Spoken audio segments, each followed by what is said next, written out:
Saturday evening here. What's going on, everybody? It's October 14, 2023. I want to welcome everybody back into the LTL podcast live show.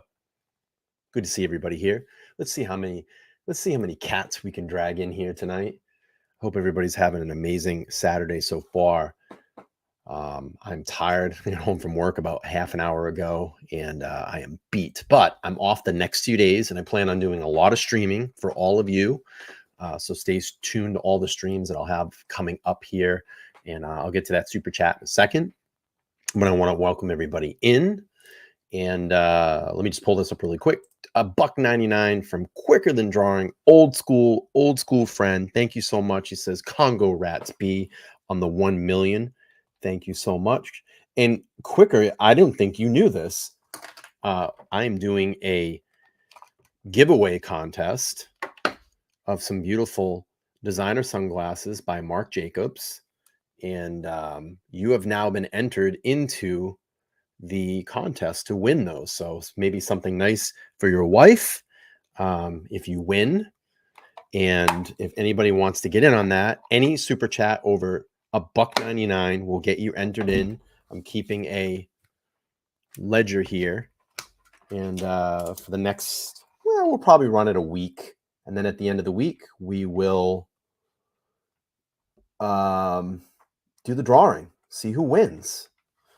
So $1.99, anything over $1.99 will get you into that giveaway. All right, my friends, we have hit 1 million views. I wish I was saying subscribers. That would be great. 1 million views on LTL podcast. So I want to thank all of you for coming to the podcast. And I have like a little bit of a statement that I want to put out there. Kind of worked on this morning for all of you. And I want to read this before we get into the show. And I have some Bryan Kohberger and some Rachel Morin updates for you all. So let me just read this first. Okay, my friends, I stand before you tonight with an overwhelming gratitude in my heart, for we have achieved a milestone that I once could only dream of 1 million views on the LTL podcast. It's truly humbling to see how far we've come in just 2 years. And when I embarked on this journey, I never could have imagined this immense support we would receive from all of you. This achievement isn't just about the numbers. It's about a celebration of real, unfiltered, and independent media. In a time where big media often controls the narrative, we decide to explore the truth without filters. We believed in power and honest voices. In your response, those million views prove that there is a hunger for genuine and raw stories. The future of media lies in the hands of the independent creators like us, who are not bound by corporate agendas or scripted narratives.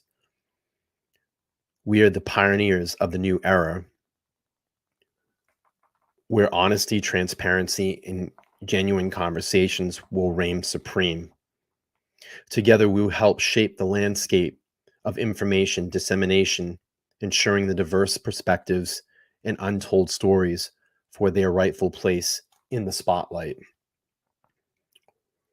I want to express my deepest gratitude to each and every one of you has been part of this incredible journey. Your unwavering support during the ups and downs, your feedback, your engagement have been the driving force behind this channel's success. It is your passion for unfiltered content that fuels my determination to push boundaries and explore new horizons. And guess what? This is just the beginning. There are even more exciting things to bring on the horizon. We'll keep growing, exploring new ideas, and creating content that challenges the norm. Together, we'll be at the forefront of the new media wave for unfiltered and unscripted stories, light the way in the world hungry for the truth. Once again, thank you from the bottom of my heart for believing in me and for supporting me and for being part of the LTL podcast family. Here's to 1 million views, and here's to even higher future filled with more thrilling adventures and genuine stories. So, thank you. I tip my cat to all of you. Thank you. I think I just said cat. I tip my cat. I meant to say I tip my cap. So thank you so much. I appreciate this. And it's been an amazing and such a fun ride so far. Let me just pull this up. Robert, you are entered into the sunglass giveaway. I will write you down, Robert. Thank you for your super chat. For the $2 says, congrats, Bryan, on the 1 million views. Well, thank you. Thank you all for being part of this amazing podcast. It's been such a fun ride so far. It's been such a fun ride so far. I appreciate it. Tsunami says, I read my statements without jump cuts. Yes. Thank you. Thank you, Paul. I appreciate you. Cam, thank you so much. Yes, thank you. Tip the cat. Thank you so much. Thank you, Lily. Appreciate you. Thank you. All right, so we have some updates here. I want to get first into Rachel Morin for you all. This was about last week. They were questioning someone in DC. This is from Banfield. And then I have some other updates for Rachel Morin. Then we're going to get into some Bryan Kohberger content. Here we go. It's hard to believe it's been 2 months since that mom of 5 went for a run and never came home. Rachel Morin, beautiful woman, and just a grisly, filthy, horrifying crime scene on a running trail, Monpont Trail, Bel Air, Maryland, place where you would not expect that to happen. And then it turned out the DNA that the killer left at the scene matched DNA from a home invasion in LA. Well, now we got Thank you, somewhere. Carrie. And there was Noted. video I got it of on the there. man It's noted. leaving that home invasion. There it is. Look closely at the pocket. Look closely at the pocket. You can see a cell phone. So why do we not have an arrest? Why don't we have a suspect yet? Why is this all we have? It's a good question. I want to bring in now the man in charge of the investigation, Harford County's Sheriff Jeffrey Gaylor. Sheriff, thank you so much for being with me. I am told that investigators have spoken to someone in the D.C. area today connected to the case. What does that mean, connected to the case? I mean, you probably can't tell me who it is, but can you quantify what that means? Thank you, Carrie. I wish I would be able to give, there's such public awareness about this case, and we're again asking for the public's help. Look at that video. We think someone out there knows him. And I wish I could give you more detail. Just, again, the investigators working a lead. This wasn't the result of a tip. This is a result of evidence related to the crime. What are they hiding? What are they hiding in this case? They got the guy's DNA. What are they hiding? Why is this such a mystery? What is the mystery here? It just, something smells weird about this. Something doesn't smell right. They keep saying, oh, well, we know. We shared the information. We know. This is crazy. I'm leading our investigators into the DC metro area where they interviewed Thank an you, Heather. individual relevant That to you this entered into this investigation. sunglass con. It is not a suspect, but hopefully somebody who can point us in the right direction to identifying that person who is seen on camera out there in Los Angeles. But again, I want to emphasize, I do think that someone out there recognizes him, knows who he is, and the family has put up an extra $10,000 on top of our 10, and now the law firm for the family has announced another 10. There's $30,000 out there for someone to help find do him. the right thing and tell us who he is. That's a good incentive. I'm glad you mentioned the video. We're playing it again of the suspect who left the home where the home invasion happened in LA. But I have to ask you something. That door slams and there's what I think is a male hand inside the home slamming the door on this departing assailant. And that makes me think that the male hand saw the face because he doesn't have a mask on. Yeah, Why don't Lily, we have a sketch? you're right. I mean, weren't they able to give you some identifying qualities of this now we know killer? Sure. And again, that question's been asked a lot. That is indeed a male's arm, and we have released, of course, there was a female that was assaulted in there. Both of them saw the face of this suspect. And investigators have talked about the possibility of a sketch, but we don't have one. And the thing is that they had a conversation. You can see the guy talking to the person behind the door or as they're getting pushed out. And let me ask you a question. Why are the cops not immediately called at this very instant? Why is 911 not dialed immediately as they said this was an assault? Why do you not have your phone? You're kicking this person out the door. You're allowing, well, I guess, I mean, you allow them to leave, but why is the cops not called right away? And this guy picked up. They know what he's wearing. They know what he looked like. Doesn't make any sense. Without going into detail, is going to say that they weren't able to provide us with enough information to go down that road. When you say they, you mean LA couldn't give you the information, or those two people, I believe the minor female who was assaulted and the male who slams the door, they didn't have enough information on him to give him to get a sketch artist to render something. Which one is it? Well, certainly, I don't know. LA is. Why? Wait a minute. Your daughter. Wait a minute. I need to look at this in the eyes of a parent. If my daughter is just assaulted by some stranger, I'm sorry. I'm going out that door and following that guy, or holding him down, or something, and calling 911. I'm out there in the middle of the neighborhood screaming for someone to call 911. Right? The top of my lungs, I would be screaming. Someone call 911. My daughter has just been assaulted. I would make the biggest ruckus in that neighborhood. It's just weird. It's strange. Or anything. Even if it was just me and, I'm here with my girlfriend or something, and this guy comes in, insults my girlfriend in the middle of the night. I'd be screaming at the top of my lungs, fighting this guy, holding him down. You're going to be right here until the cops come, buddy. It's weird. Our own investigation into the crime out there. And then we determined last time when we talked about this was people were asking, well, why, if you're surely getting video of him going out, there should be video of him coming in. Not necessarily, because if this guy snuck in a secondary door or slipped in through a window or through a basement, I don't know if they have basements in California, slipped in through a basement, something like that. That's why you wouldn't be able to see him coming towards the camera, just leaving. So he probably slipped in through a window somewhere. Which was some months back, and I don't know. I can't say factually whether that was asked for or not by that crime.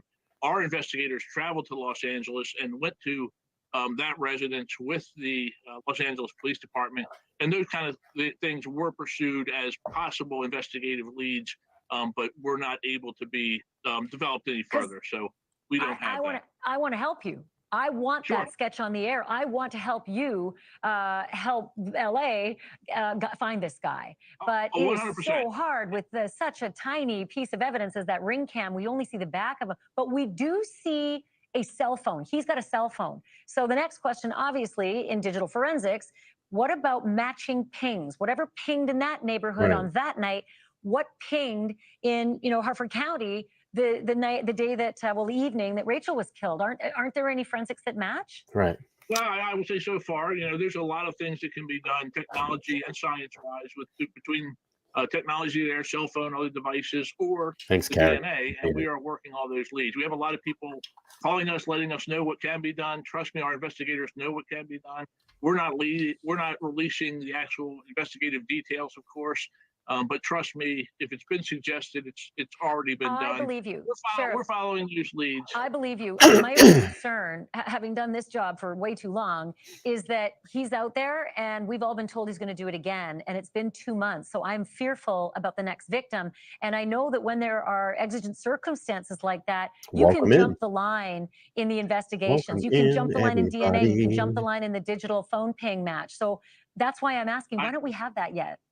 Well, no. I will tell you, everyone from the state police to the FBI, the people that we are turning to help us with either technology or science, there is no delay in processing evidence in this case. We are getting all the cooperation necessary.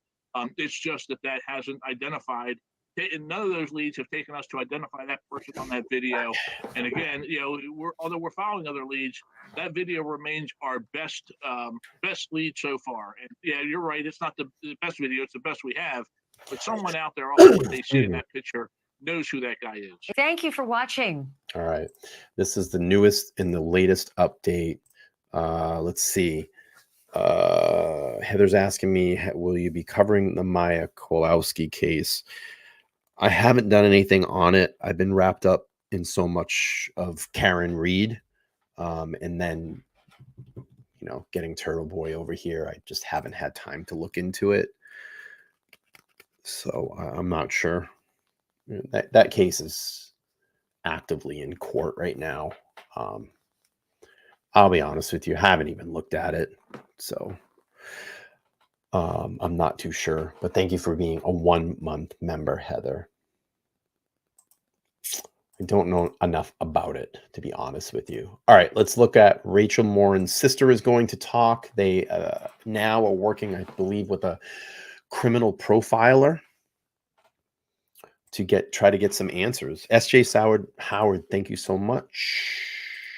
Thank you so much for becoming a new member.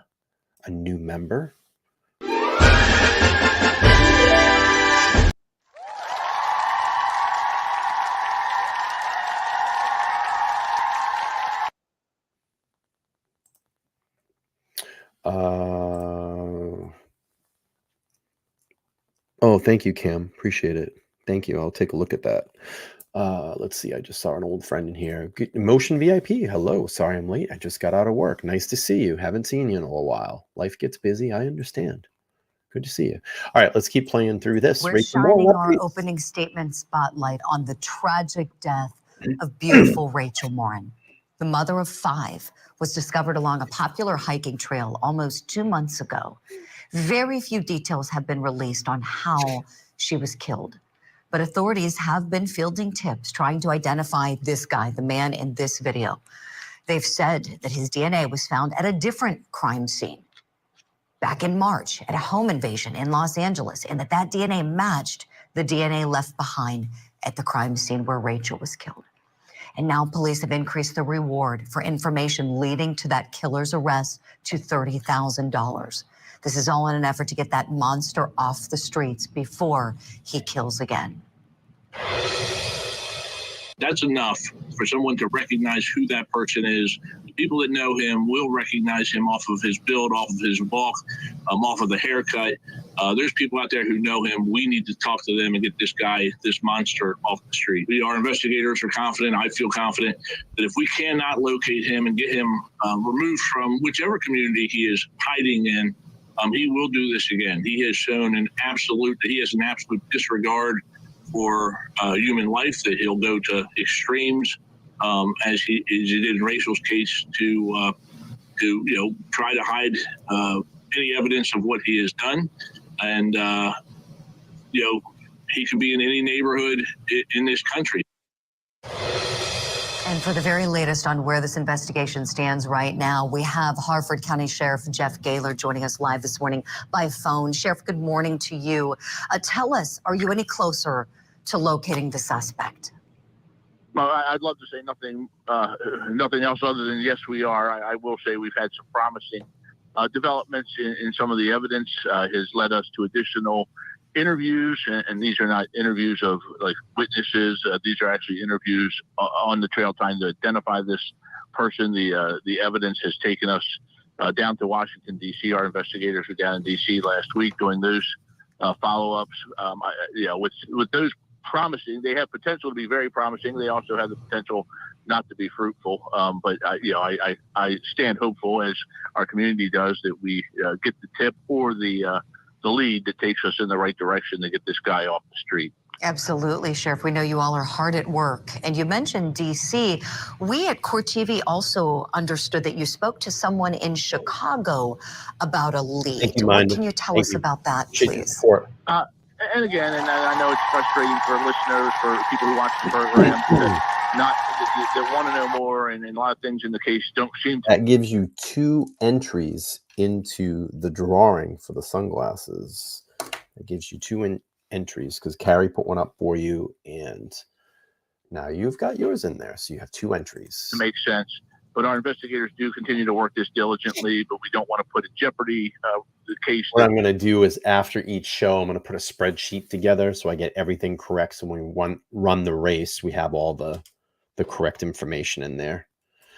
It's eventually going to stand up against this guy. So, investigators went out to Los Angeles first. They did interviews out there, hand in hand with the Los Angeles Police Department.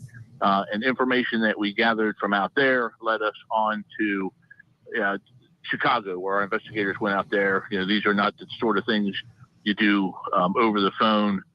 You do cold interviews and try to get to the bottom. And these are not suspect interviews that we were doing, but people tied to the incident in Los Angeles.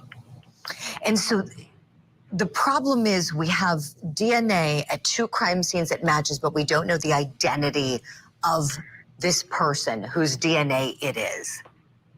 Correct.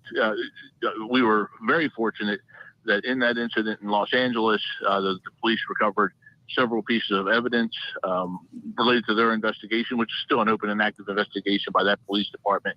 So I'm limited on what I can say there. But they recovered evidence off of that DNA. When we submitted DNA from the homicide of Rachel, we got a hit in the federal system. Nothing in the state system. We got a hit in the federal system. So that the science helped us. Thank goodness that Ring video doorbell was preserved. But the science led us back to that case and be able to tie these 2 cases together.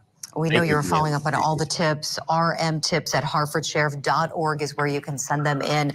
Sheriff Jeff Gaylor, thank you so much for your time. Please keep us apprised of any more information that we can share about this case. If there's anything more we can do to help the public, we want to do that at Court TV. Absolutely. Thank you. Thank you kindly. Take good care.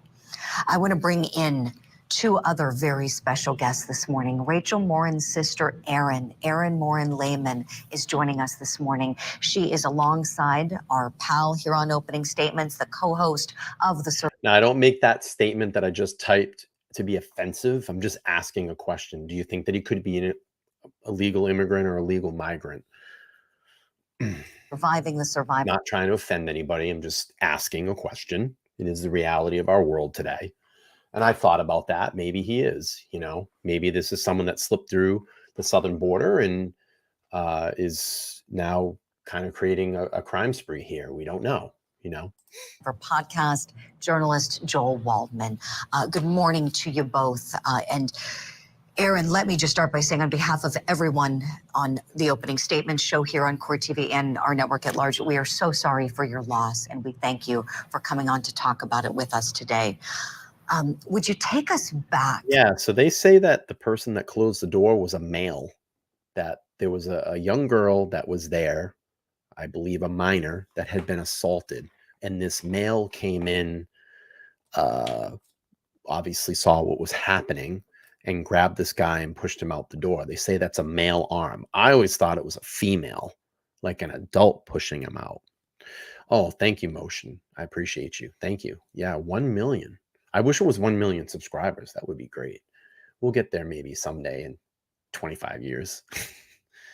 Yeah, it did look very feminine. So I don't know. It's just very odd. It's weird. All right, let's keep playing. To how you learned about this and Please tell make sure to smash that like button when you come in. We're only at 43 likes and we have 71 people watching. We want to try to get to 100 likes before we end the stream tonight. Thank you. us what that was like. Oh, and by the way, I just let everybody know, since new people are coming in, I'm doing a giveaway, a contest giveaway. And to get into it, it's going to be for $150 value for a pair of brand new Marc Jacobs sunglasses. You're going to get the case, the cleaning cloth, everything, all the, so they basically look like this. See? So any super chat will get you entered into the contest, and I'll be doing a drawing probably, let's see, like next Sunday. So we'll do a week. So any super chat will get you entered into the contest. Okay, let's keep playing.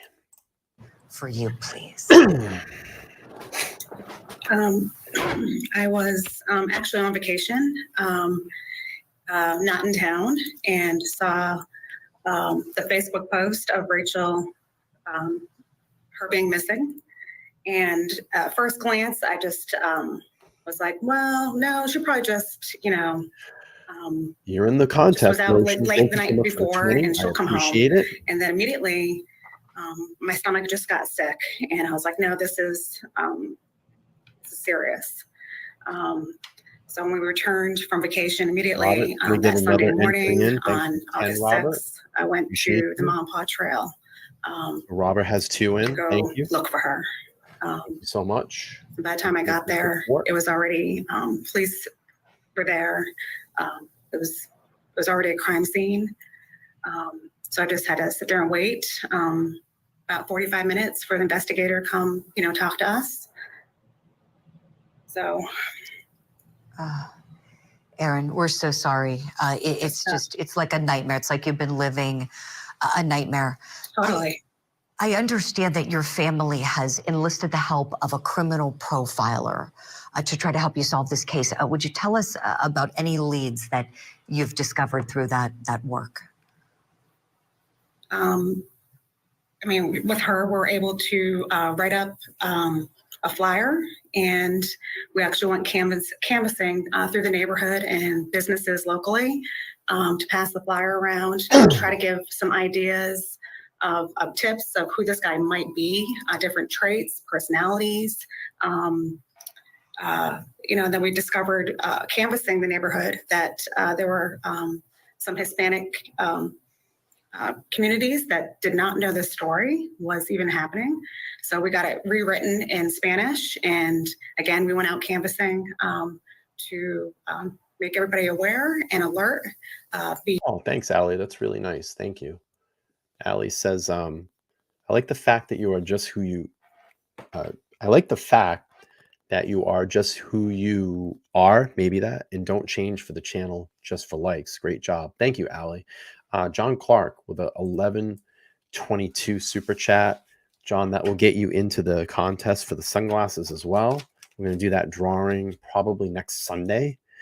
And I'm going to keep a spreadsheet so I keep this all fair, and and everybody can enter as many times as they want. So Jonathan Clark, I got you in there. So thank you. I appreciate that. Thank you for your support. $11.22. Thank you.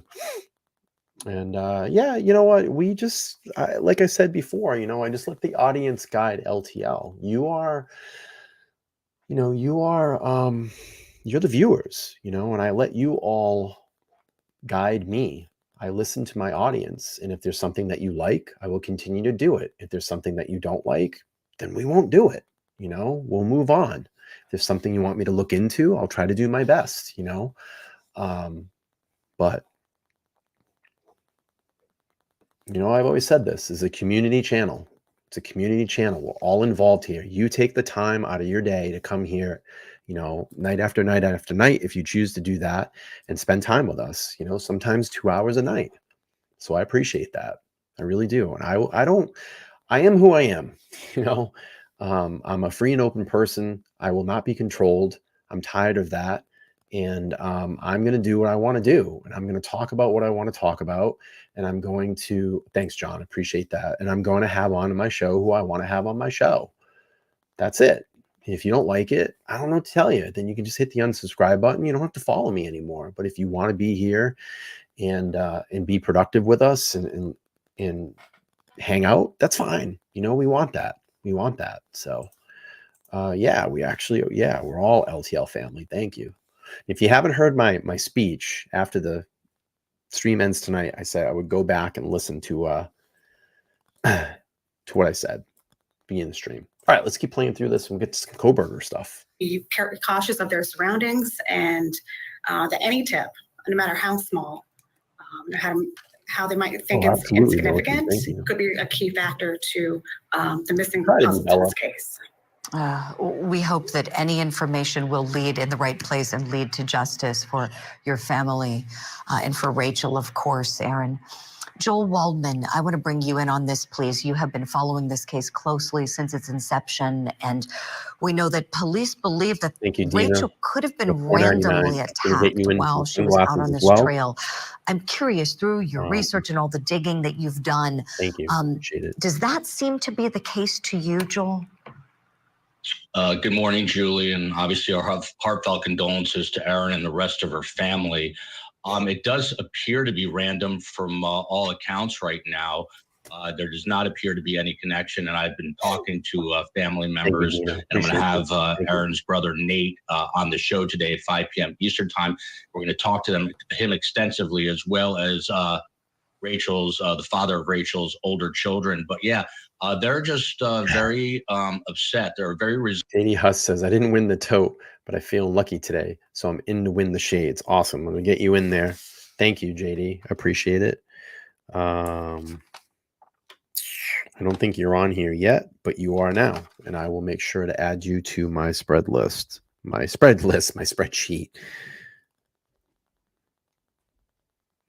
JD Husk, 65. Awesome. Got you on there. Thank you so much. Appreciate your support. Thank you. And the sunglasses are the Marc Jacobs sunglasses. They have a $150 value. You can look at them actually right on their website. It's a company I used to work for. That's what they look like here. Really cool. Have the Marc and the Jacobs. Very chic, very New York. Look good. Maybe for you or your significant other. And they'll come with, and they will have been worn by me. I put them on. And get your carrying case with them. With the,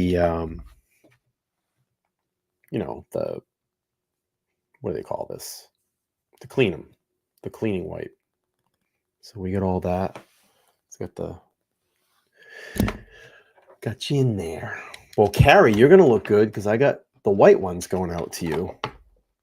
I'm sending Carrie a gift because Carrie is my biggest supporter here on this channel. And she deserves a gift. She's always here as the kind of top moderator. You know, you're all my great moderators, but, you know, Carrie does a lot for the channel. So,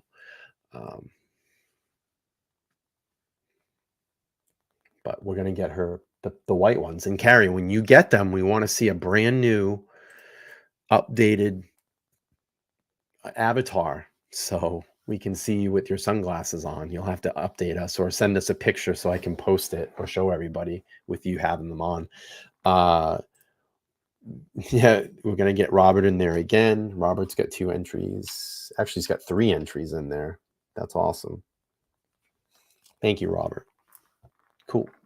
All right, let's play this here. Thanks for the super chats. I appreciate it. Resilient family, but frustrated as one can understand. And this is why I got into true crime, to try to help these victims' families. They're just not getting the answers. I know you had Sheriff Gaylor on just now, who I'm sure is working diligently, but Aaron can probably attest to this Thanks, better Robert. than me. Oh, Robert wants these The family glasses. members that I've spoken to feel frustrated that entries. they're not getting the necessary information, or for that matter, any information right now about where this investigation stands. He's going Right, for 'em. right, Joel. And when I look at that video, I think Those will look good when you're sitting next to the next waterfall. If they're for you, Robert, they'll look good when you sit next to the next waterfall. You can take a picture. That'd be great. this guy's not a ghost. He wants the glasses. I mean, there's a person who did this. It's not like we have no idea. We know it's somebody. We know somewhat of what this guy looks like. They've got his DNA. This is a bad guy, a criminal who's committing crimes, invading homes, killing a beautiful mother. And the thing that's really scary about this is we don't know if this guy has committed other crimes. You know, he might be out there running around. I mean, obviously, look, excuse me, he made it from California out to Maryland. So what did he do in between that? You know what I mean? I mean, there could be multiple unsolved crimes right now that this guy is involved in. 5 children. Oh, to get my boxers, that would have to be a big donation. That would have to be a big donation. That would have to be a big donation. That would be like a $500 super chat. With her whole life ahead of her. This is a bad person. So this has to go somewhere. And I have a lot of confidence in having been a prosecutor before coming to court TV, knowing that law enforcement are always further along than they're able to let the public know. And I hope that brings you some bit of comfort, Aaron, knowing that they've got to be further along than what they tell everyone so as not to jeopardize things. But if they catch this guy, and hopefully they will, God willing that they will, Aaron, if you could say anything to your sister's killer, what would you say to him? I don't know if I could say that. What I'll do is I'll get a spreadsheet together tomorrow so everybody can see the running. We're going to run it for a week. So I'm going to run it basically starting, we'll consider this Sunday. So we'll run it from the 15th to so a full week. And then I'll do the drawing on the 22nd. I'll get a spreadsheet together for everybody. And then what I'll do is I'll keep track of it on every stream. And then I can show how many entries are. And then what we're going to do is, if you've ever gone over and seen JJ's channel, they do a kind of a running, and they have like horses and snowmen. I'm going to get the program that he uses, and we'll run the race. And then the winner of that race will win the glasses. We'll get them out. So let's keep playing. Here, I'm sorry. Oh, no. We wouldn't blame you for anything like that you would want to say. Right. You know, but you know what? I think in the heart of it, because we're all believers, and I know Rachel's in heaven, she's with our Creator, and I would literally, I would want him to find God, to turn his life around. This is a God problem, and only He can change a person like that. You know, there's nothing I could say that would change it. There's nothing I would say that would make him want to change. You know, that he just needs a coming to God moment, and hopefully his capture and his imprisonment, and that will give him the time to reflect and to turn his life around. And you know, wow, that is so big of you. I mean, that is just wow. Aaron, what a sweetheart you are, and it sounds like your sister was the same way too, right? A woman of God. She was. Oh, she was.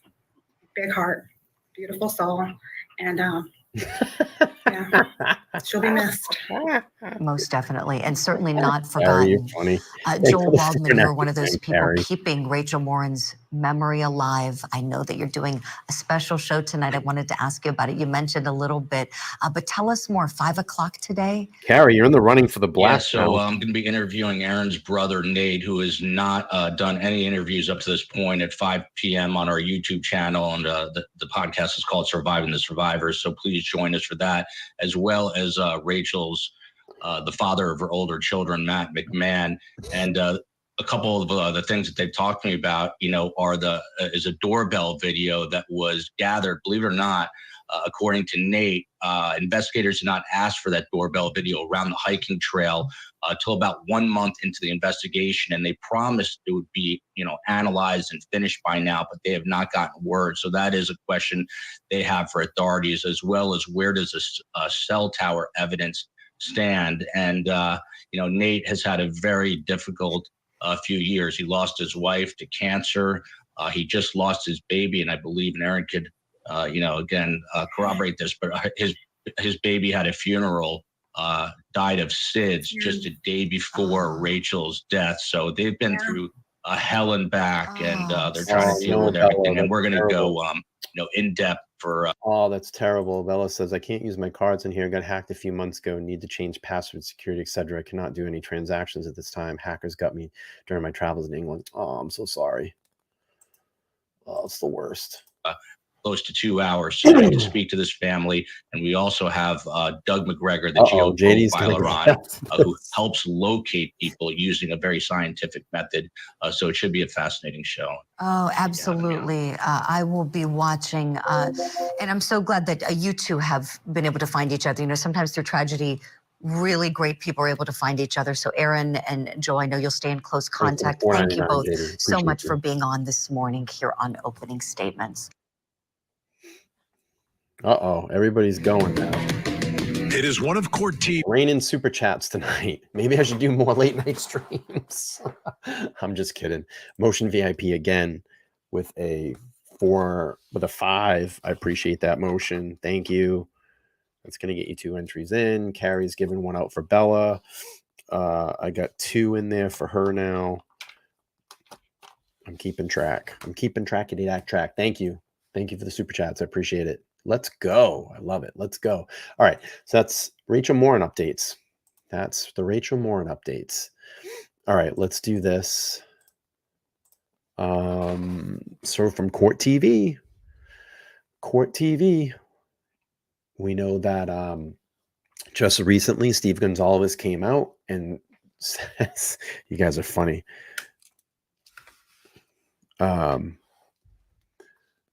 Robert with another. Coming back over the top again. Let me get Robert in there. Robert's got 5 entries. He wants those glasses. So funny. You guys are funny. Okay. Steve Gonzalez. Let's hear this video here from Court TV. I did a video about this. Thank you. Welcome back. This is the part of the program where I reveal something else you need to know. And tonight it's something that's creating a lot of buzz in a lot of places. Let's take a look. But it's an apparent false report. This is coming from Airmail, which has an article, The Eyes of a Killer, that is saying that Steve Gonzalez, Kelly Gonzalez's father, Robert, you're too funny. has indicated certain things about Thanks this story. Robert, he says it's all false. Let me read you first from the article. This is from the article that Steve Gonzalez says is false. Yet Steve had been told that the 2 survivors had allegedly not only been awake while the killings had taken place, but they had heard everything. More astonishingly, his grand jury sources alleged that the 2 girls had been texting one another as the murderer methodically went from one room to the next. That is absolutely shocking. That the 2 survivors in that University of Idaho house were texting during the murders. But now we got... I've kind of talked about this. I still think there was some communication that night. I'm sorry. I still believe there was some communication that night. I'm going to throw a poll because we like polls.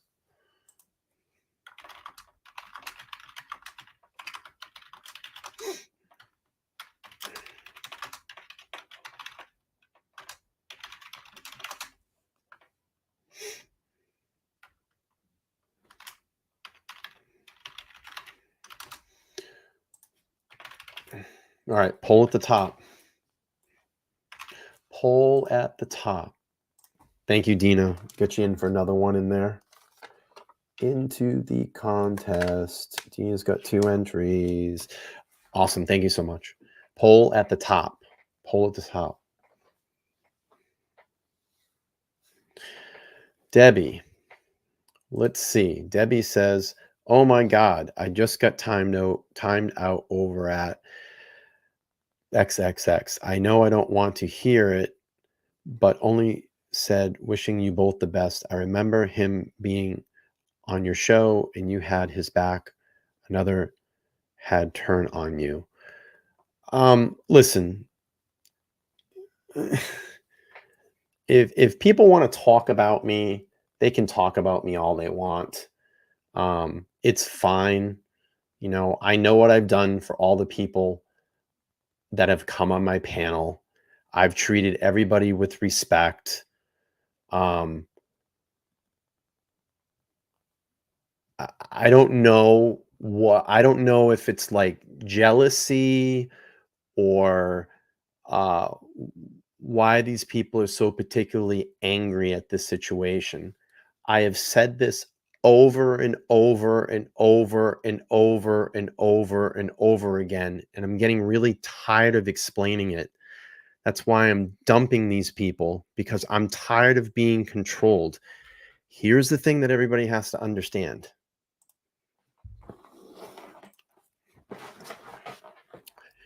Has anybody watched Joe Rogan before? Has anybody ever listened to Joe Rogan before? Tell me how many controversial guests that Joe Rogan has ever had on his podcast. Probably hundreds. Just because I want to interview someone that no one knew about until I brought up the case, thank you very much. So I know your little stream that you're having tonight. And I don't care. They can watch my chat all I want, because I'm frankly getting tired of this. I've been very nice through all of this. I've had people on my panel. I've dropped their links. I've respected them. I've told people to go over and subscribe to those panels. And once they bled me dry, or once the water has been cut off, they get very angry at me. So that leads me to believe that my friendship or my relationship with those people have been solely for YouTube. That's it. For subscribers, for views. And I'm not a sucker, and I'm not going to be controlled. You cannot change the way that I feel. If I feel a certain way about something, I'm going to do it. I need to act in the best interest of LTL. I need to act in the best interest of my subscribers and my members. That's it. It's my channel. I don't know why that concerns anybody else on another channel tonight that is talking about me. I know they're talking about me. People are texting me right now. But the thing is, I don't go into other people's chats and disrupt the chat and stir up the chat and fight back with the chat. Name once when I've done that. Name once where you've seen my name in anybody else these true crimers chats. Not once. 1, I don't have the time for it. And 2, I wouldn't do that. It's not my forte. I don't do that. I don't talk about people. I don't do streams for 3 hours about other creators.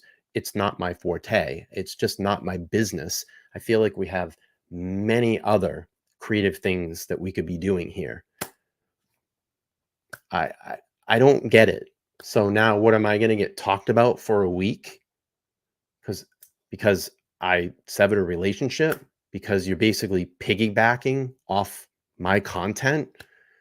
You wouldn't even have known who Karen Reed was or Turtle Boy was until I started talking about it. And because we had a disagreement about it, because I see the case in one side and that other creator sees it on another side, they're going to get angry at me now. I don't understand.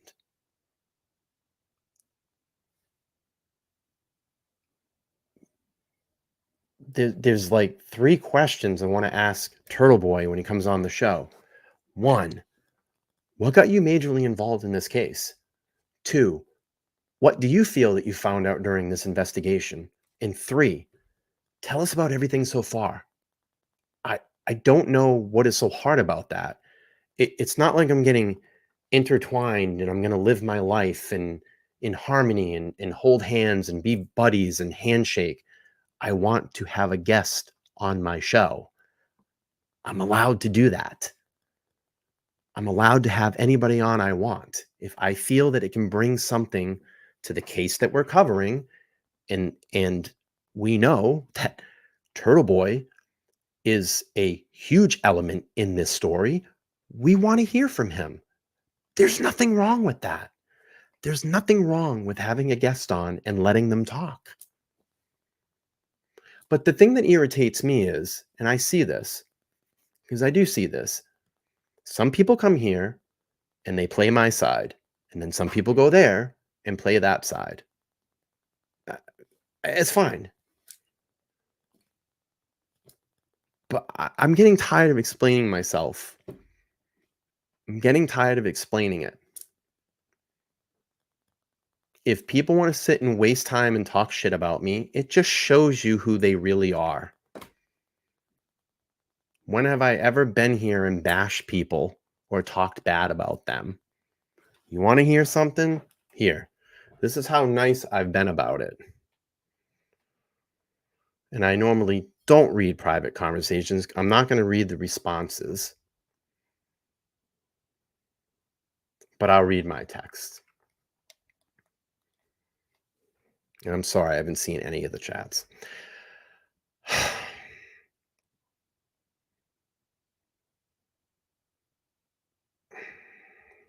I'm just going to read some excerpts because I'm not going to read the whole thing because that's not really anybody's business of private conversations.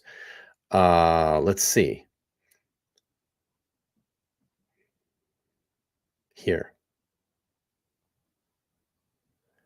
I would continue, and I told you I would be the decision maker for my channel. I gave you my suggestions just as much as you gave me yours. I told you that you're talented, and I think your channel can be very successful, but it's up to you to make those choices.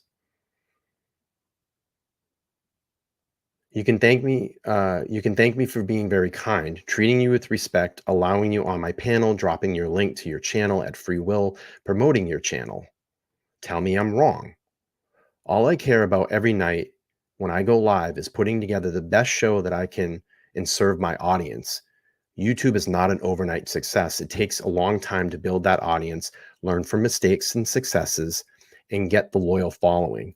I will continue, and I told you, I will be the decision maker for my channel.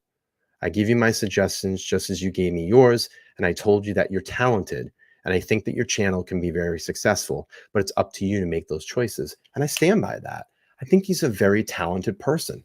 I think he captivates an audience. I think he tells a story very well. And I said that I always wanted to hear his insights on the cases that we talk about, but I just think it's ironic, and it's almost like poking me now that he's going to go off and talk about Karen Reed now. Wouldn't even have known about it until I started talking about it. But I digress. I hope your channel's super successful, John. I think you have a great channel over there. I think that you have an immense talent to tell stories. You put together evidence. You put together your presentations well. Keep rolling with it, man. I wish you the best of luck. I really do. No hard feelings. You all know this. Things in life, it all comes back around sometime. But I wish you the best of luck. All right. I don't want to kill this stream anymore. We had a lot of momentum going. But it's just, it's people will pick whoever they want to pick to watch and choose to watch. I don't want to sit here and fight with other people. In the long run, it's respect. I don't do the certain things that have been happening here. I don't like it. I've held back for a very long time. But the other night, I got very angry about it when I had my Turtle Boy stream, when I was doing the follow-ups. He wanted to come in the chat and he started fighting with people. I don't want that happening. That's not why we're here. And I don't do that in his chat. I don't do that. And again, I wish him the best of luck. I hope his channel gets 1 million subscribers. I really do. And I mean this. And I've said it 1,000 times to him in text messages, and 1,000 times the other day when I was on the phone with him. I think you're super talented, and I think you're wasting that talent, in my opinion, in the way that you're going about things. You can completely turn this around, drop what you're doing, and just really give some people some insight. I guarantee you probably would pull more people than me a night. I'm telling you, he would. I'm telling you. So I'm done talking about it. I have nothing bad to say. It's just a mutual part. If he wants to continue to talk bad about me, have it. I don't know what he needs, what bad things there are to say. I really don't. But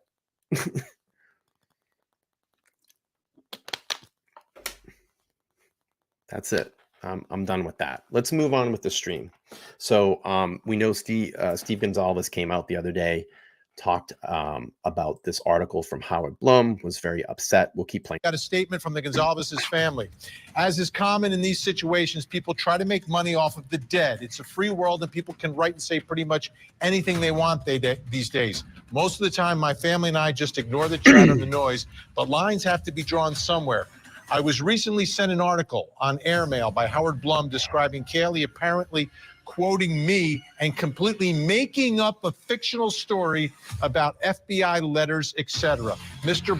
Blum recently has used the murders to get back into the spotlight, appearing on an NBC show as well as a book he's writing. He has reached out through our attorney several times to speak to us, but we have declined. I just want to make it very clear to the public that we have not spoken to Mr. Blum about the death of our daughter. In his article, he writes as if he were Mr. Gonzalez and has gone through the tragedy of having a murdered daughter and what he's experienced and is still experiencing. There's nothing more grandstanding and a very, very poor attempt at getting attention. The piece is obviously fictional, but written in poor taste. The Gonzalez family would ask that everyone please respect the victims of this tragedy and continue to support trustworthy journalism. So if you're seeing these articles flash across your news feed that the girls were texting each other, the two survivors in that house, while their 4 friends were getting murdered, it did not come from Steve Gonzalez. He says it is all fiction, a false report. It's the music. It's so dramatic. Let's go into this here. I can't believe I'm going to play Nancy Grace. Nancy Grace, but she actually has a great segment that she did the other night. And they're talking about all the digital activity. We know about the Amazon accounts. That's now coming forward. The clicks, they want to see the clicks. And what was damn it, I shouldn't have cut that. Damn it. Let me see.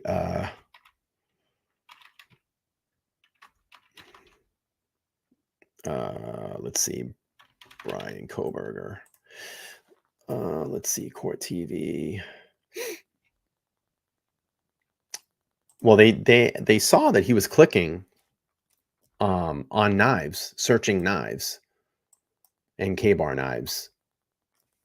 Let's play this from Nancy. In the last hours, breaking news in the prosecution of JD, Bryan Kohberger. Get you in there again. Bryan Kohberger facing trial in the murders of 4 beautiful young University of Idaho students. In the last hours, Bryan Kohberger. we are hearing reports that the 2 surviving roommates, Dylan Mortensen and Bethany Frank. Thank you, Motion. I appreciate it. So much power to you, brother. That's why I've been here since a little over 2 years. Yeah, dude, you've been here a little over 2 years. He is the longest running paid member on this channel. Longest running paid member on this channel. Thank you, Motion. I appreciate you. Got the 5 in there. Dina going hard again. She says, thanks for what you do. Thank you so much. The $1.99. That's going to get you another entry into the contest. Dina's got 3 now. Thank you, Dina. Thank you. All right, let's keep playing here. Were actually awake and texting each other during the murders of their roommates. I find that really hard to believe. Thank you, Pickle. Now, the case has been shrouded in secrecy, and there's a reason for that. The prosecution or the defense has no duty to the world, to us, to anyone interested in the case. Let's get to 100 likes. We're so close. We're at 73. We want to get this to 100 likes. Come on, smash that like button. Online sleuthers, legal eagles, no duty to us at all to give us the facts. However, when facts are leaked, it becomes a problem. Now, in this case, I understand that the victim's parents, the Gonsalves family, has said there's no truth to this at all. The leak says the information is coming from one of the grand jurors who says that the two survivors were awake and texting each other during the attacks. I once had a judge, Luther Alverson, one of the greatest trial judges that ever lived. He would tell the jury as they went into deliberations, it is your duty to make all witnesses speak the truth and impugn perjury on no one. What did that mean? It's your duty to make all witnesses speak the truth and impugn perjury on no one.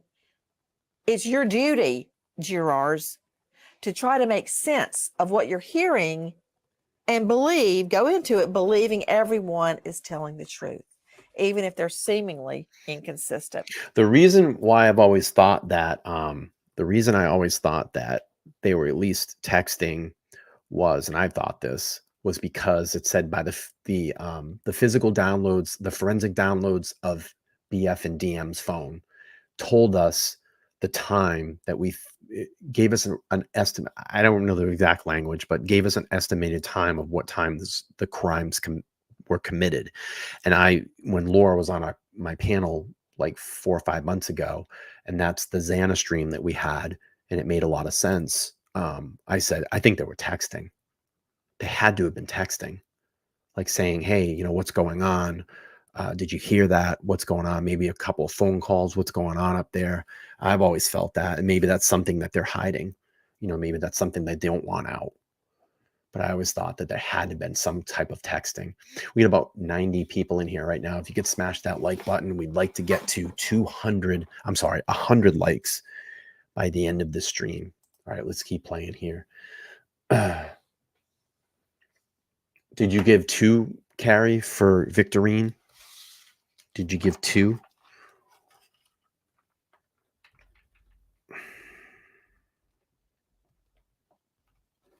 Just let me know if it's 2. Okay, awesome. I got him in there. All right, let's keep playing this. So here we have a leak, which I find very sus, from a grand juror stating that these 2 surviving roommates, these girls, these traumatized victims who survived. I think so too, Cold. Were texting about it during the murders. And I think that's why the 911 phone hasn't been released either. I think there's some things on there that they want to keep under the gag. It's really hard to believe. Mr. Gonsalves is saying that's absolute fiction. Could it be they were texting right before they went to bed? That's entirely possible.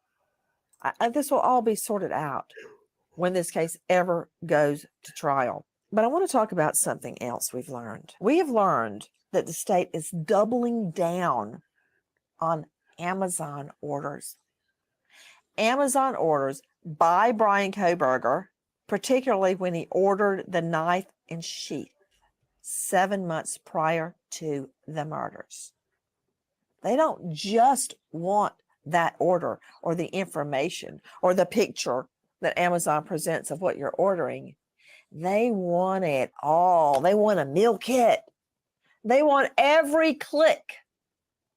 Why do they want every click Kohberger made? Because, according to another expert, your clicks reveal your thoughts, your feelings, and your emotions. Now, that was stated by Chris McDonough of the Interview Room, former homicide detective. Your clicks reveal your thoughts, your feelings, and your emotions. With me, Tara Malik, high-profile lawyer, joining us out of that jurisdiction in Idaho, partner at Smith and Malik, and a mobile device forensic expert, Lee Reber. Now listen to this. He's the author of Mobile Forensic Investigations. I have to have that book, Mobile Forensic Investigations. Everything you can learn about mobile forensics.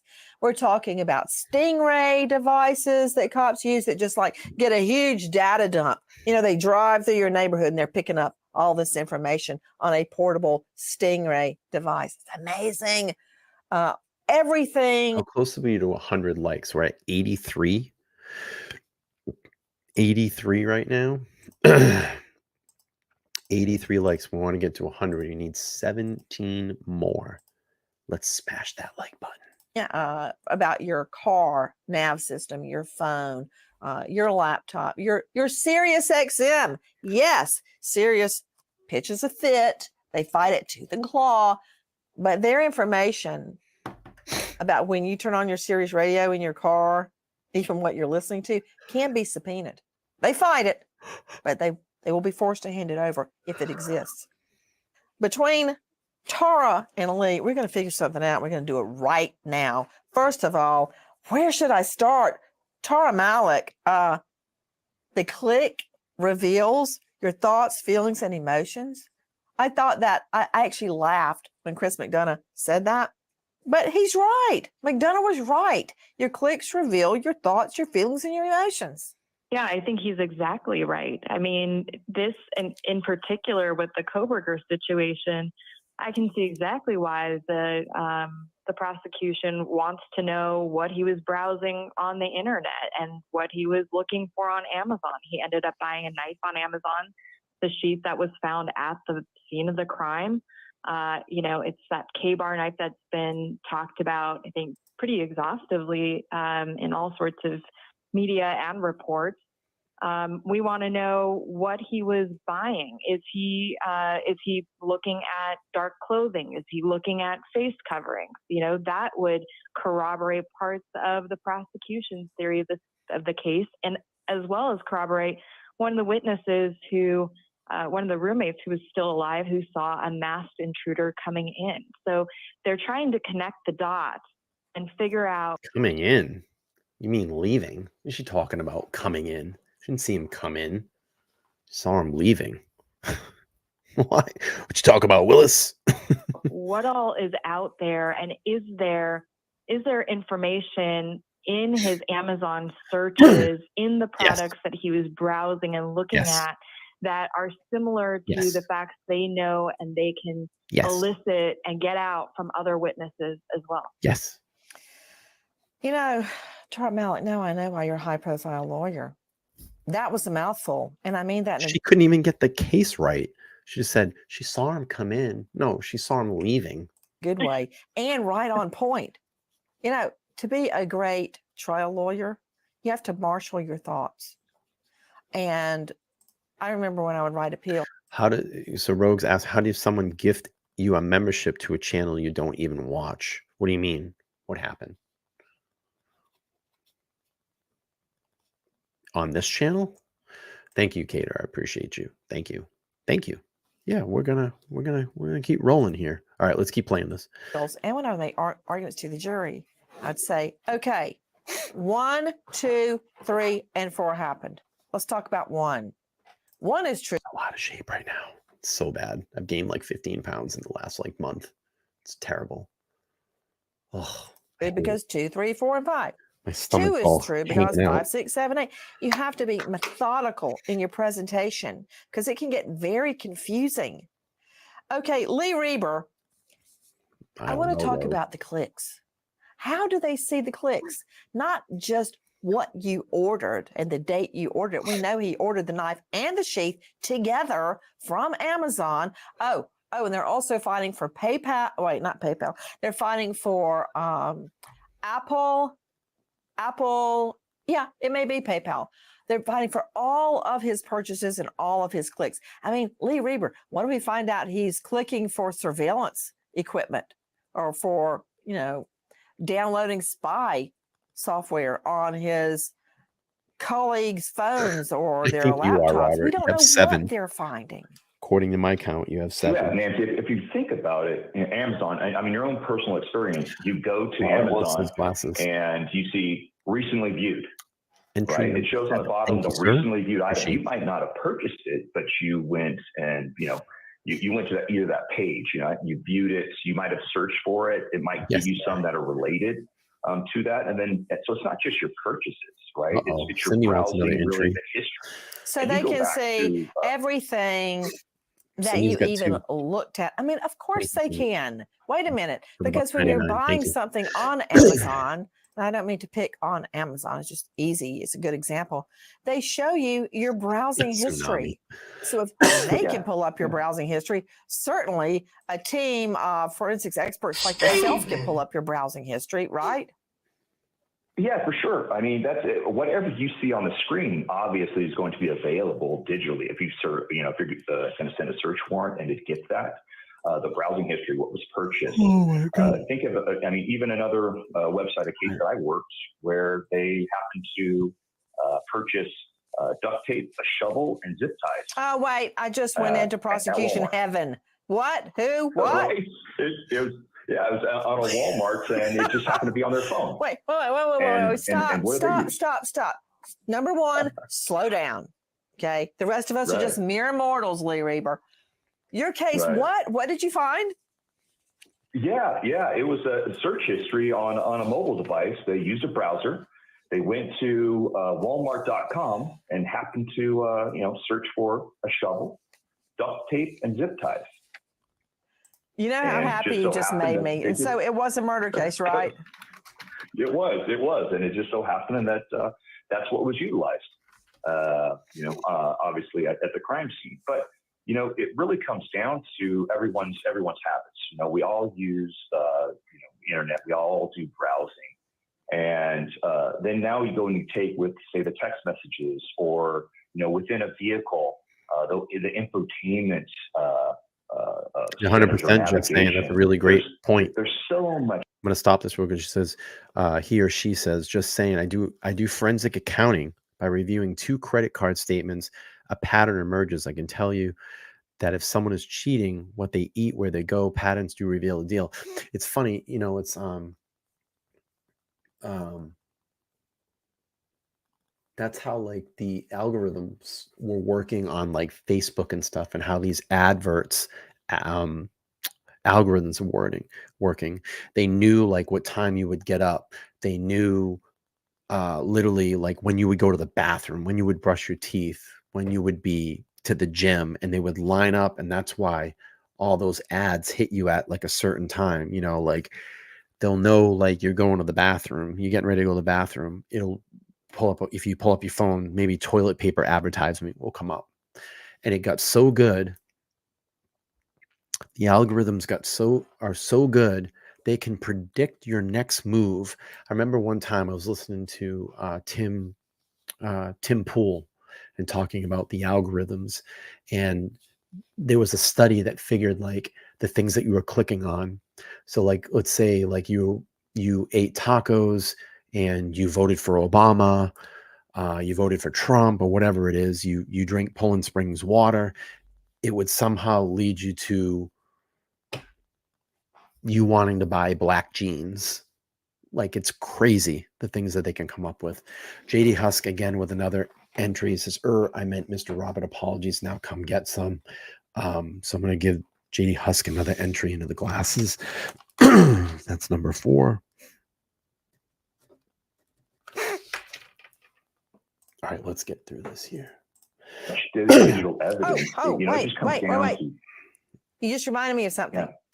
When you said nav system, you had a brilliant point about Kohberger's Elantra. That white Elantra we were all looking for? Okay, wait for it. Tara Mallet, you would do a backflip if your client. The alibi that the defense attorney, Ann Taylor, and I'm not faulting her for this. I fault her for even representing him. You know, how can you look at yourself in the face and Cater? Based on what we know so far. So close to 100 likes. Smash that like button. Let's get to 100. And yes, I know he's not convicted yet. What we know so far, the evidence is incriminating. I mean, you really, how do you stand in front of a jury and say all that is a lie? I don't know.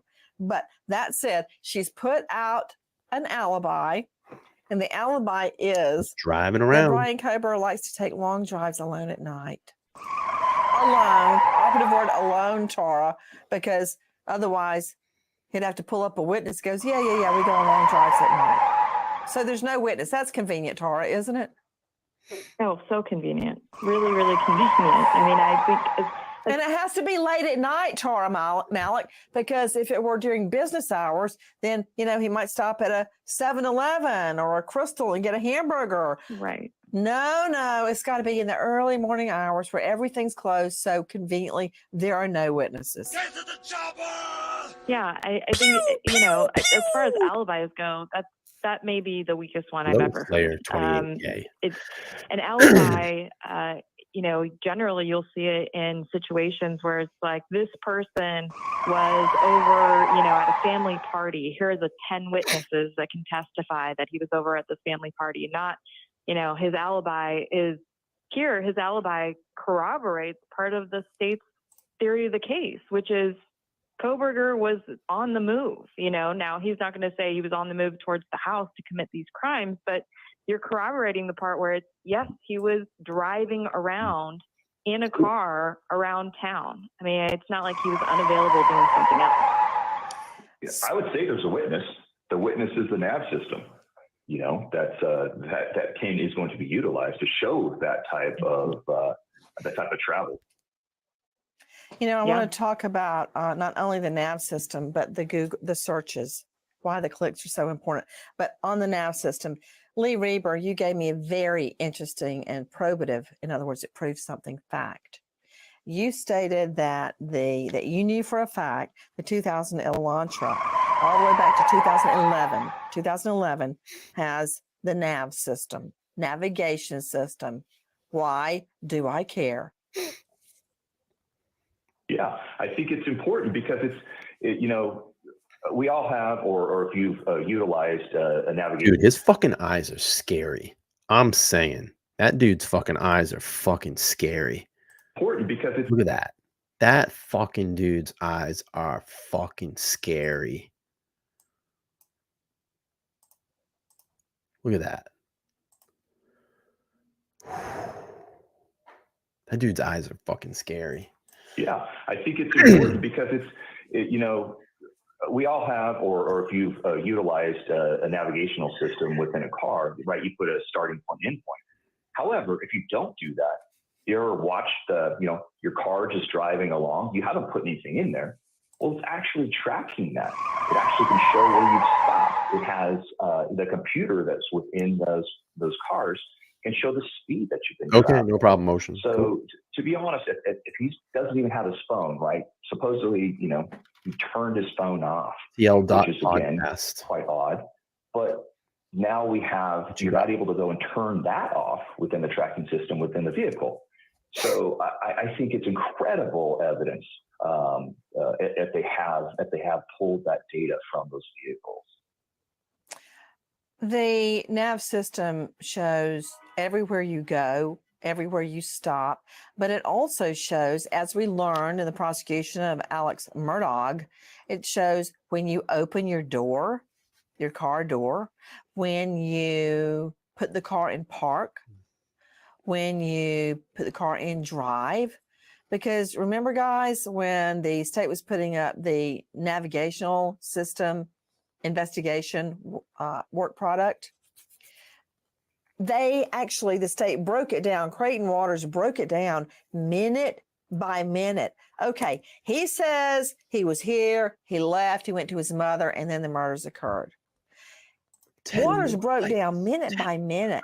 He integrated the cell phone activity between Murdaugh's phone, wife Maggie's phone, son Paul's phone. He integrated that with the nav system from, I believe it was a Suburban belonging to Alex Murdaugh. It showed. I wish I could get that straight on shot, but my camera won't fit because I'd have to get it in between two screens to get that straight shot. I don't like the side view because I always feel like I'm not looking at you guys, but it's the best view I can do. I have to do like the side view, like I'm watching the video. I wish I could get a straight view like this. Like this. Let me show you.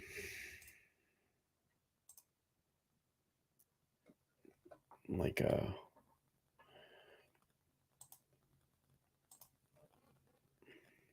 oh, it's not gonna work. Let's see. Like a straight view like that. Would that be weird? Looking at me like that? Look weird, wouldn't it? It looks better to the side, right? Look better to the other, my original camera? Look better? I don't know. I have the second camera just so if my other one shits out on me, I have the second camera. My bed's messy right now. I got clothes on it from work. But you can see my room. My messy corner over there. All right, let me get back to being productive here. And he got to the car, opened the door, and got in. How long he Like sat there. When he put the car, when he cranked the car up, when he put it in drive, when he took off, it showed where he went and the speed at which he traveled. It's because that camera is it's a Sony. The other camera is just a web camera. This is like a $600 camera.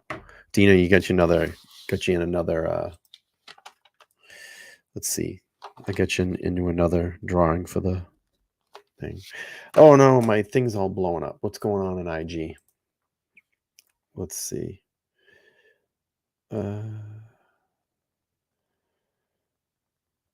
Let's see. All right, let me play through this. When he got to his mother's house, when he put it in the park, when he got out of the car, when he went supposedly in, how long it was before he came back out, when he put the car in drive and went back to the hunting lodge at Moselle, when he got out of the car and quotey, air quotey, found the dead bodies. It's amazing, Lee Reber. Tell it to me like that, man. Yeah, I'm telling you that in a vehicle, the telemetry, like you said, car doors open, how long they've been open, windows down, everything is recorded. Our vehicles are computers. I'm glad you said windows down, because many would argue, including me, that windows went down and Maggie Murdaugh's cell phone was thrown out. Coincidentally, at the time and the location that window was rolled down. It's amazing, right? It's amazing. Right. Yeah. Now, couple the fact that you have searches for a particular item. These items were located at the scene. You think about DNA always being utilized, but quite honestly, I mean, the digital evidence that is available is tremendous, and I think that is really what should be, and I hope is utilized. Check your for this case. So what we know is the state, Tara Malik, is demanding from Amazon, your IG. It was PayPal and Apple. So he must do Apple Pay. How can I send 6,000 quarters? Every single transaction, every click, everything. And frankly, he can't complain about it at trial because he doesn't have standing. He cannot ask for any or all of that. So close to 100 likes. Get all your second accounts out. Switch over. Let's get 6 more in there. 6 more likes. Let's do this. Let's get it. We need to get it to the algorithm. 6 more likes. Let's do it. Information, that electronic digital footprint information. Thanks, he cannot Motion. ask Appreciate for you. it to be suppressed. In other words, I say, oh, you broke down my door and you searched my house without a warrant.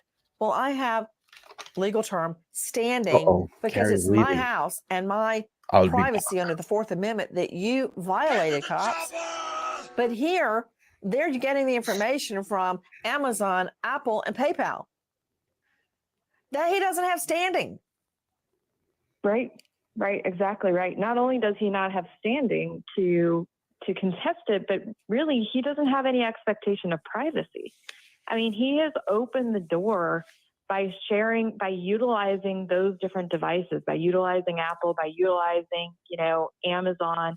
I mean, all of that, he is disclosing information that is routinely gathered by third-party applications everywhere. You can't claim that you have some sort of expectation of privacy to that information when you've already disclosed it to another business. So, he's going to have a really hard time. Now, one of the arguments he could try and make is that... I know I've been really bad on IG lately. I'm trying to get better at all this. I'm actually getting better at Twitter, or X, Twitter X, whatever it is. I need to start doing a little bit better on LTL. What kind of content do you want to see on the Instagram? Do you want me to post like tiles of the show that I'm doing? Or do you want like more personal stuff on there?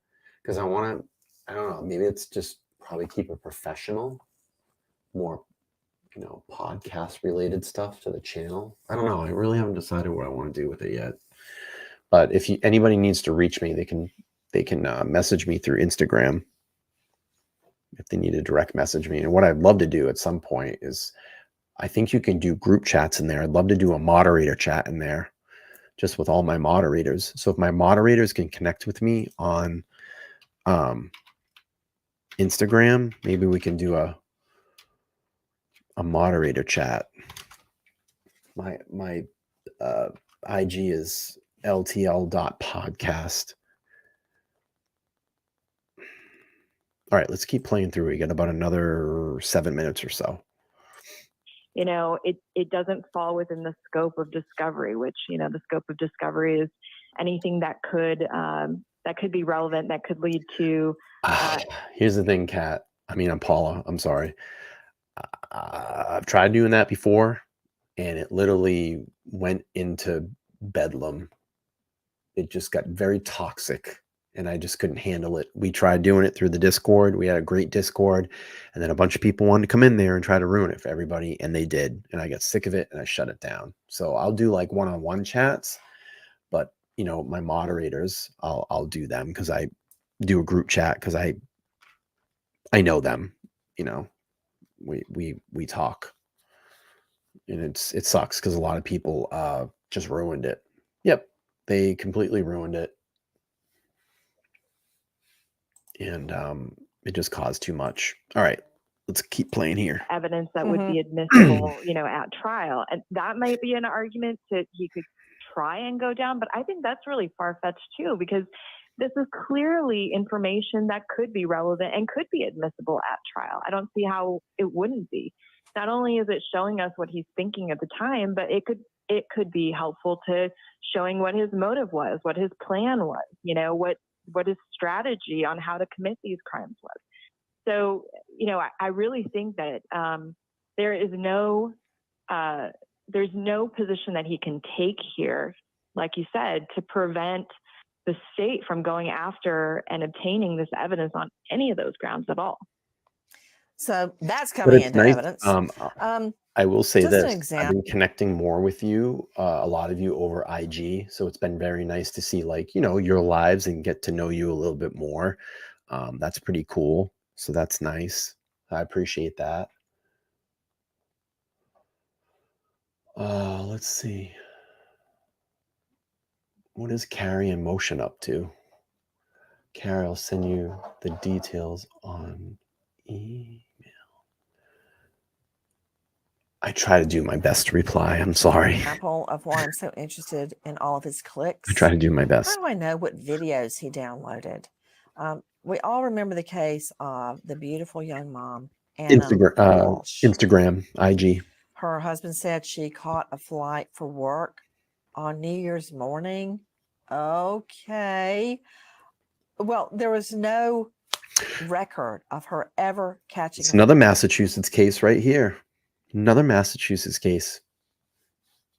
I don't want to talk about that because you know how that's going to turn out. Flight at the airport. She seemingly vanished into thin air. Thanks, Carrie. But what do his Google searches reveal? Hold on, wait for it. Quote, how long before a body starts to smell? Yeah. Oh. Kind of sounds like a case that we're talking about. How long to die in cold? How long to die in cold? Interesting. Here's another A one. Google search. Hacksaw, best tool to dismember. Oh, how long does food take to dissolve in the stomach? Huh. That's interesting. Sounds like a case that we've been following. Here's another one for you to just think about tonight as you fall asleep. 10 ways to dispose of a dead body if you really need to. Like what? There's a dead body you don't need to get rid of? 10 ways to dispose of a dead body if you really need to. Wait till my stream tomorrow night.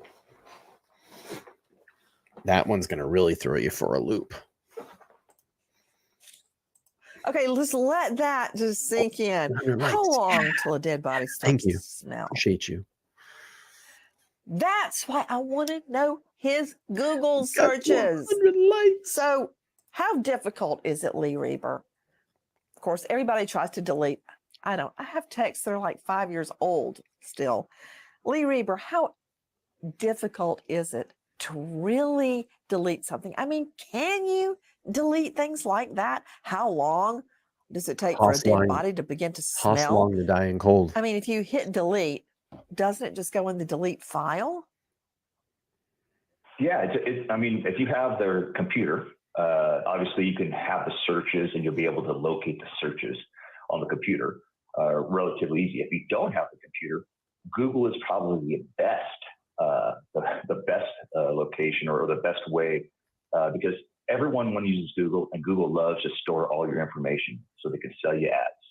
And so I would imagine if you search for hacksaws and what's the best way, you're going to get a whole bunch of ads about purchasing Oh hacksaws. God. Can you imagine But, my searches? seriously, finding that information on a computer or even on a cloud service is relatively easy for a forensic examiner. So even when you delete something, Yeah. it's still going to be in the cloud, right? Using cache in your cloud. Oh yeah, yeah. I mean, to give you an example, even if you're not taking, or utilizing GPS or not using a running application, Google will store your routes as you're driving around, you're walking around, you're running. Store those locations within your Google profile, even if you're not using tracking software. Well, I've got the two of you. Let me ask you an entirely private question. The other day, I was talking to David about, I don't even know what, the twin schedule. And I looked over and Alexa was pulsing green. And I thought, okay, obviously she's telling the Chinese all about my personal life. But what about that? What if Kohberger has an Alexa? Is it constantly listening? I could tell you 100% that it is. Oh, 100%. And because it's always listening, because it has to hear that keyword, right? That you've either utilized to run a task. It has to always be listening. Okay, you're scaring me, Reber. I have some very good friends, and let me tell you, I mean, smart. They're convinced that the government's spying on them. Why? I don't know. Between all of their children and all of their dogs and their guinea pigs and their this and their that. But they're convinced. They got rid of Alexa because she's a spy. Actually, you're scaring me. Of course, I'm not getting rid of Alexa. I'll be mad if the Chinese do not listen to my conversations with David about the twin schedule. Okay, that aside, we're going to trial, Kohberger. Tara Malik, high-profile lawyer joining us out of the Idaho jurisdiction. Lee Reber, mobile device forensic expert. Thank you for being with us, and we are headed to trial. Not bad. Not bad little segment. Not bad, Nancy. Gotta say. Not bad. You don't own a computer? All on your phone, huh? That'd be a poll. How many people? That'd be interesting. Let's see. How many people...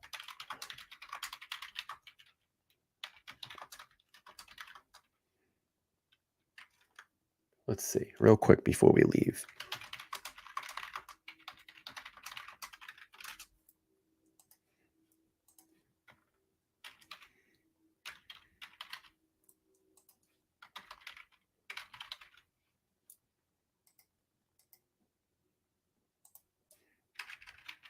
What do you watch me on, desktop or mobile? And we'll count iPad and Fire HD thing as mobile. I totally just picked my ear. I'm getting fat. Look at my neck. I put weight on, like 10 pounds. We need to lose weight. Look at that.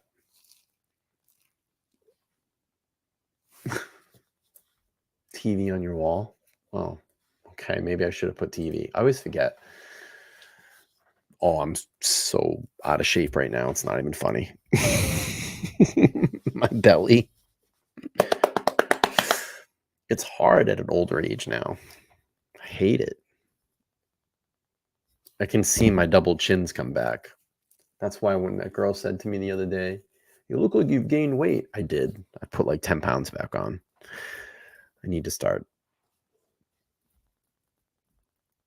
dieting again. Always your phone. Dina says I look fine. No, I definitely need to lose 10, win 10, right? Robert, that's great. I like that. It is, man. It's so hard when you're older. Like, I literally have a chocolate shake and my ass jiggles for a week. It's so hard. Oh boy. We're at an hour 36. Geez, I almost have everybody till midnight. We'll go to midnight, all right? 9 more minutes. What can we do? She says, "No, you look healthy, plus no one diets around the holidays." Well, I don't like the extra 10 pounds. I feel like crap.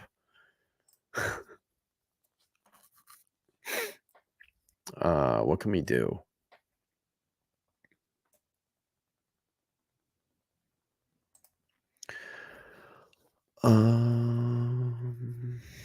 Let's see.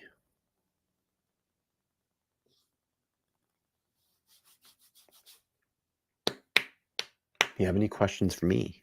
If you have any questions, throw them out there. Let's see what we got. We'll hang out for like another 9 minutes. We'll go to midnight. We'll go to midnight. Do you know about? All right, here's one we can actually talk about. I bet you I can play it. I bet you I can play the videos though. Do you know about the singer Bjork? Has anybody ever heard about the singer Bjork? Let me know. Do you know who Bjork is? She's from Iceland. Back to the pizzas, baby. Yes, back to the little pizzas. What's the latest in Israel? There's a ground attack going on right now. Does anybody know about Bjork? Okay, seems like everybody knows about Bjork. Have you ever seen what happened to her or the documentary about her?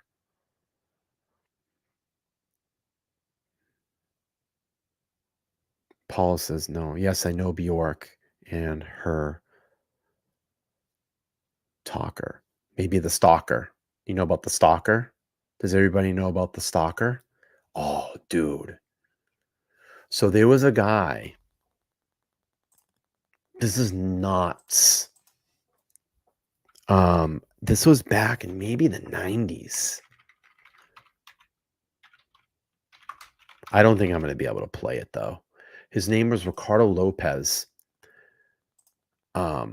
This is crazy. No one knows about it. Oh, this is cool. I think this will get your attention. Okay. So Ricardo Lopez was a stalker of Bjork.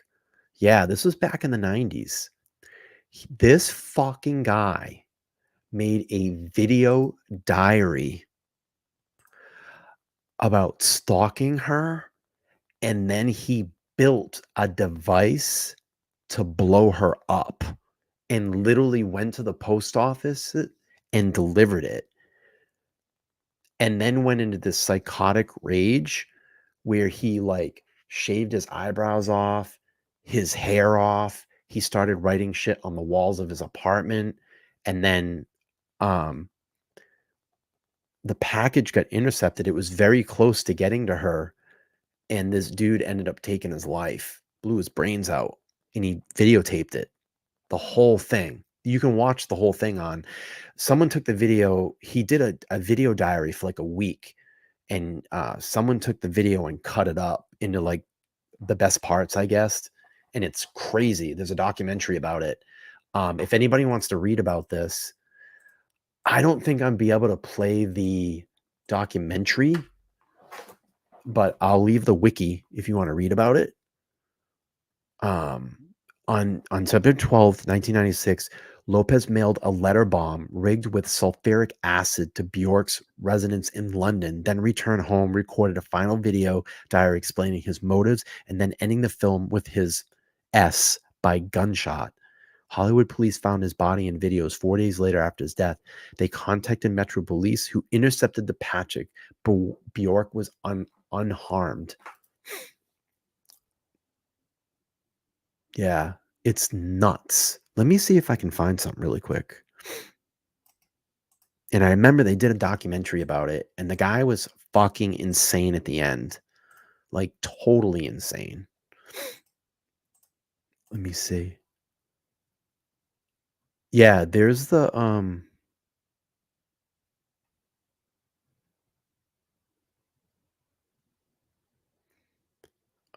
I just want to see something. Let me see. I don't want to get nailed. Hang on a second. I'm going to see if I can play a little bit of this. But I'll leave it up to you if you want to hear. And he's like, he talks about, he's like, I got nervous. He's like, I went to the post office and I was sweating. And it gets pretty deep. It's crazy. 1996. This is a life and death matter right here. If I don't make it back, that means something happened. I'm a little nervous now. So he goes to like the post office and shit. Very, very nervous. I don't think I've ever been this nervous. Well, I haven't been more nervous than this. I took 2 Braxo. I took the Clonopin, 1 Clonopin. I'm gonna wait a little while for it to kick in. Oh yeah, here's him cutting his hair off. This gets wild.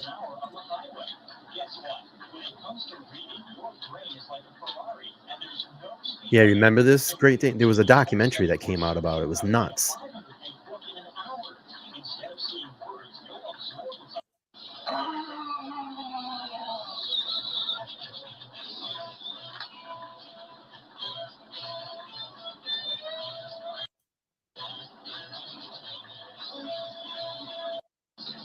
That's him right there.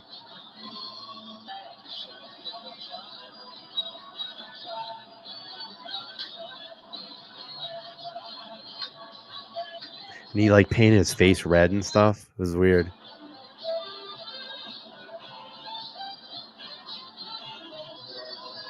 Kind of looks like Darth Maul at the end of it. It's kind of weird.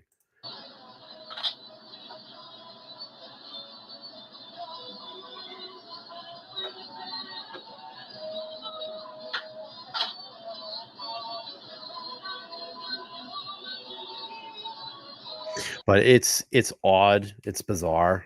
You know, if anybody's interested in yeah, he totally filmed it VHS. It's wild. It's very strange. It's disturbing. It's weird. I think the only reason I said that, and this is wild, when I was looking to something to look at and do, like a Bjork video came up, which was odd. They kind of made me remember this.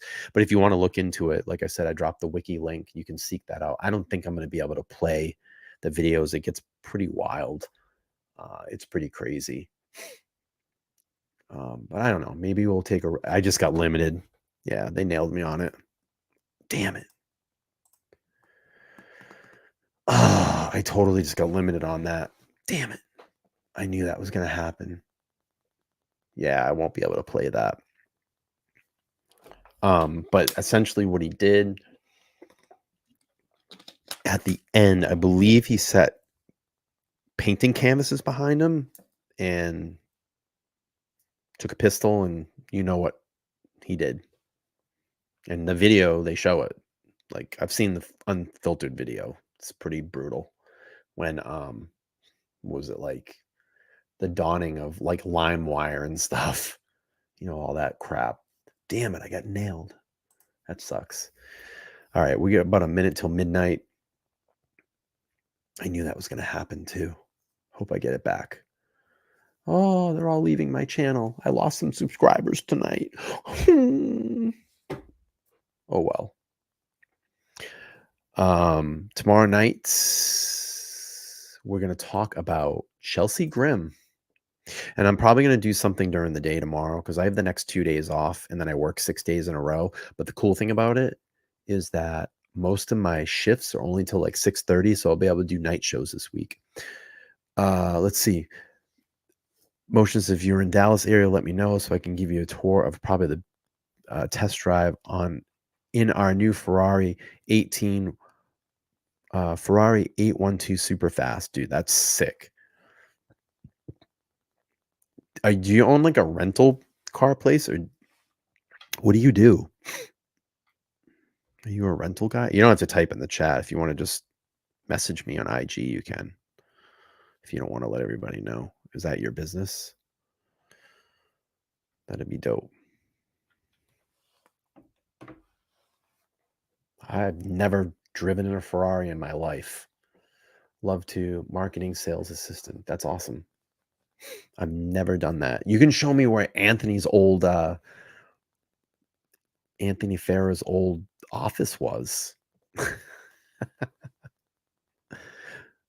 I haven't done this for a while. Where's everybody from?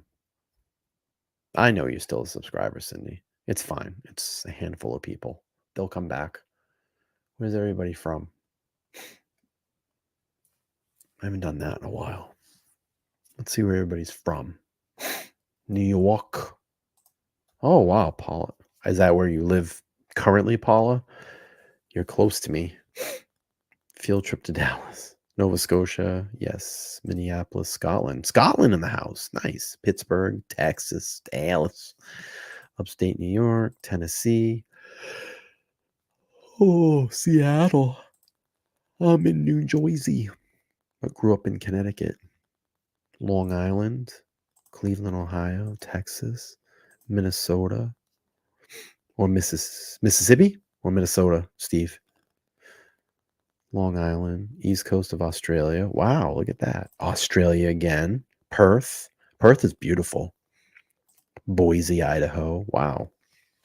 Jersey girl living in Pennsylvania. Cleveland. Texas. Michigan. Nice. The Great Lakes of Michigan. Yes, I'm in New York currently. Would love to move south one day. Absolutely. I want to get the hell out of here too. Let's all move. We're going to all move. Let's go to North Carolina. All right. Oh, in Puerto Rico too. Nice. All right. I am going to wrap this one up. We're close to 2 hours. Appreciate everybody being here. Let's go through. Let's look at all those super duper chats. Look at Quicker with a 199. Robert with a 2. Carrie with a 2. Carrie with another 2. Heatherlicious with a 2. Carrie with another 2. We had Heather user 1 month membership to highlight. SJ Howard became a new member. Mind Your Business with a $4.99. Motion VIP, big super chat tonight, $20. Thank you. We had Robert with a 10. Thank you. John with an 11.22. Dina with a 5. JD Husk with a 5. Robert with a 2. Robert with a 2. Carrie with a 5. JD Husk with a 5. Motion with another 5. Let's go. 2. Another 2. Dina with a 2. Carrie with another 2. JD Husk with another 2. Motion with a 5. Big chats tonight. 2. Another 2. Another 2. Another 5. Dina with a 5. And Motion with a 2. Thank you all so much for the amazing night tonight. We celebrated 1 million views on YouTube. And listen, I just want to make this, just put that out there again. I don't wish anybody ill will. I wish all the creators the luck in the world. Listen, things come back around. We all know that in this game. No hard feelings. I move on. We move on. We just continue what we need to do here and be productive on LTL. Everybody have an amazing night. I'll be back. Maybe I'll do a morning show tomorrow, but I'm definitely going to be back tomorrow night, 8:15 p.m. Eastern Standard Time. Thank you all so much. Let's hit the intro as an outro tonight. I need to redo my outro. What do we got? Maybe we'll do a little Anthony first. Ready? Someone that owes a lot of money, I probably wouldn't be flying all over the country. I'd probably start figuring out how I'm going to pay people back. Well, that's why you're sitting there behind the YouTube channel and not $5 million in debt. You know what's funny about that? JJ took a drink at the same time when I said that. That was funny. Let's do the intro as the outro tonight. All right, I got to redo my outro because I need to extend it. We need to make it longer. It was so great. And then remember this one? Motion probably knows this one. One, I'm young enough. Two, I'm confident enough that I'm always going to make money in something. If I gave up, if I never sold another watch tomorrow, I could start selling paper cups, plastic cups, and I'll do good at it. All right, let's get out of here. Good night, everybody. Sleep well.